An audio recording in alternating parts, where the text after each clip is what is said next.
business, Sure. life, whatever. Just 5 good tips. Be disagreeable. Be disagreeable, especially for young men. That's one. Have audacity, which means be willing to actually do something that scares you, right? Approaching women, starting a business, doing something scary, embarrassing. Have audacity. Be consistent.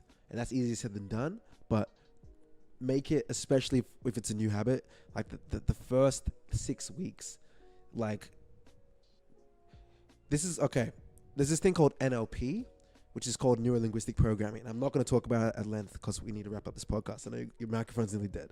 But basically, it's where you create a psychological anchor in your brain with something. Like, let's just say I touched this wall once, and I associate me touching this wall with, if I don't make 50 shots today for basketball, if I touch this wall, that means I can't watch TV for the rest of the night. That's NLP, right? So you're creating an anchor that's going to hold you accountable, right? When I did a detox, I went to the poorest parts of the CBD, and I told myself, Dami, if you don't do this detox successfully, you'll end up like them. Now, people might say that's extreme. It is very extreme.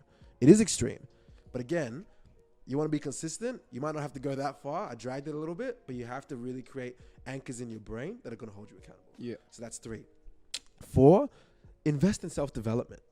I read over 60 books in 2020 and did over 30 courses online, right? Now, don't get me wrong. Like, I've had a history sometimes of getting sick by dragging it, but in 2020 alone, because of all the personal development that I just injected into my brain, double speeding audiobooks so I could read them and learn them and taking notes, my brain was exposed to so many different things at once, which allowed me to connect them together and create a synthesis of knowledge, right? So self-development is key. Invest in self-development.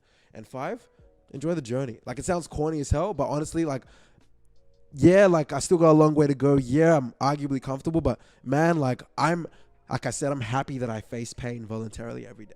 I need that bit of fear. I need that bit of anxiety. I need it. And being willing to enjoy that process is so fun. I truly find it fun. And I'm very grateful to God for that. That's tough, man.